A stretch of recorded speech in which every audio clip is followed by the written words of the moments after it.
first step before anybody else in the world believes it is you have to believe it. There's no reason to have a plan B because it distracts from plan A. If you can see it here and you have the courage enough to speak it, it will happen. You see what I'm saying? You want to be in a dominating point, okay? So what we got to do is we got to get you thinking. We got to get you thinking like the dominators think. How do they act? How does Warren Buffett act? What does Warren Buffett do with his time all the time? Those are the people I study today. I don't study the people that I went to school with, the teachers I went to school with. I don't even study my own family members, okay? I'm looking for people that are way up here that I can say, hey, what are they doing? Because they're doing it right. So I look to surround myself with people that can dominate, people that are certain, okay? People that know what they're doing, people that are in control.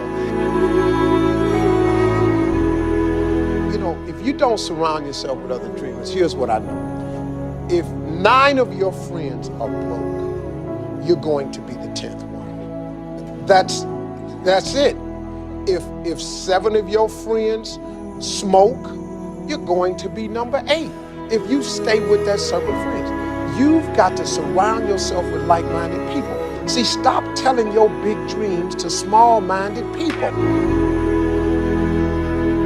If you don't go home tonight tossing and turning, truly making a decision where you're tired and jacked up at the same time, then I'm not talking to you.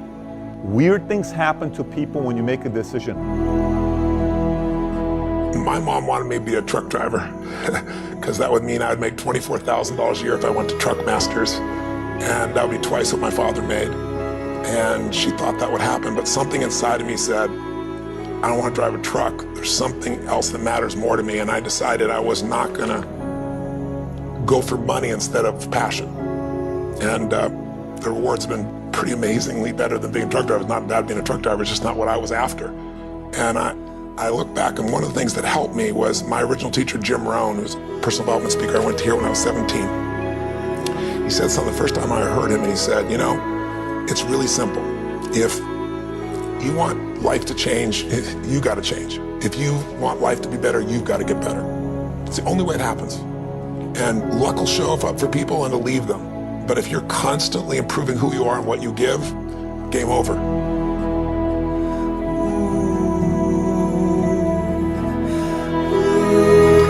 So look, if I can do this, you can do this, but it's going to be hard if you don't change your mind. You got to change. You got to change the way you think. And the way to change the way you think, ultimately there's 2 ways, okay? I mean, there's probably 3 or 4 ways, but first of all, the one way is to start disciplining yourself. Catch yourself every time you say, I don't have time, say, hey, I create time. Every time you say, I don't have money, I create money. I put the third eye on Einstein's forehead because I respect him as a visionary and a person that can see what doesn't exist in most people's eyes. Most of you guys focus on all of the things that you can see. A visionary specializes. Only those who can see the invisible can do the impossible. Only those that can see the invisible. How do you see something that doesn't exist? You have to be a visionary. You have to be a person that can say, yo, I just seen something. I'm talking about people that really want to figure out how to move themselves forward. And you know, I find that so many of us think that our dreams are unreachable or unrealistic, and it's just so sad. I mean, people think that their dreams disappear. And if that's what you think, congratulations, you're officially stuck. And the truth is that our dreams are always there, and they don't ever give up on us, we give up on them. But here's the secret. If you just force yourself, and I mean force, because I know damn well none of you want to do anything about this, but if you just force yourself to take a couple small steps, there's always a surprise. Everything I've ever done started with a fear.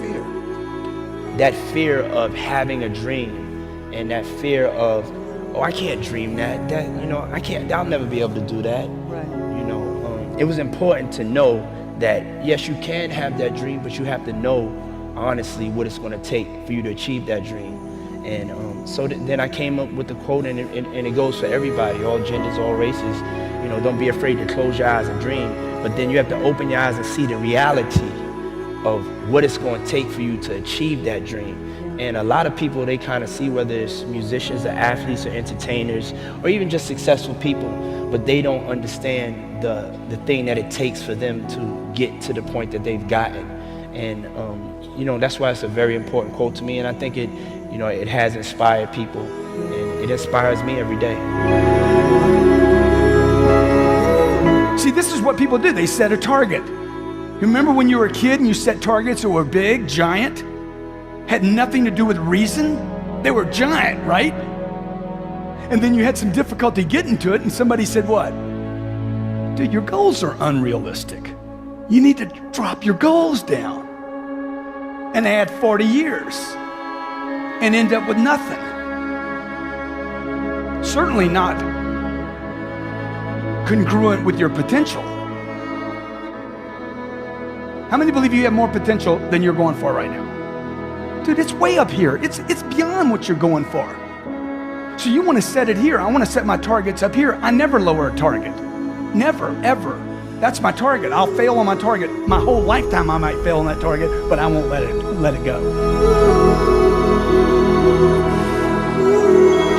Success is something entirely subjective. Success is not about having lots of money, living in a big mansion, having an indigo suit.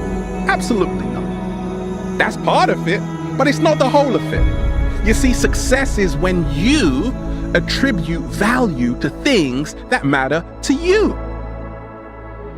If you don't love what you do, it's going to be hard to continue. Do you know why so many people don't like their jobs? It's because there's no heart in it. They're just doing it to get the money at the end. You got to enjoy the process and then trust the process. And that's how to get a small vision off the ground, the come up.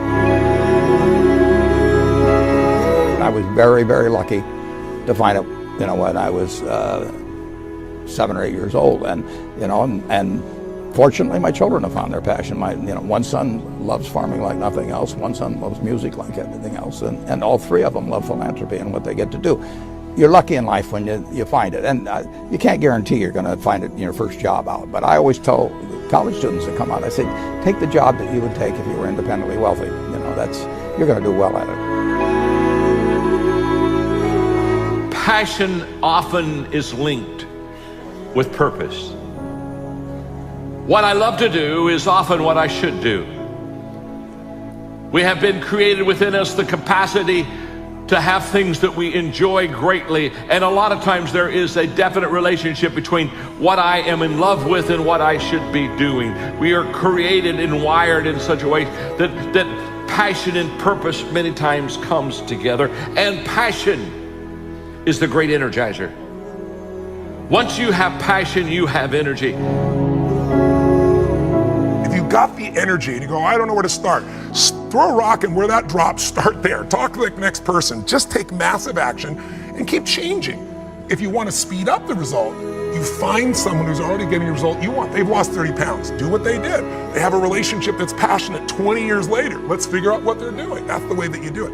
And then the third thing is, if you really know what you want and you're obsessed by it, you got all this energy and drive, and you're taking massive action, you're changing your approach, you're doing what works, the third thing we need is grace.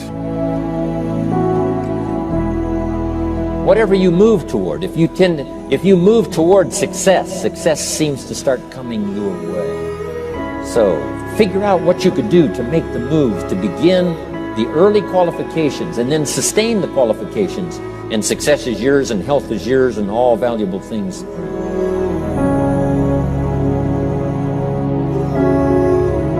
So the point is you don't have to wait in line. You don't have to do it the way everybody else has done it. You can do it your way. You can break the rules. You just can't get in the way of somebody else getting what they want.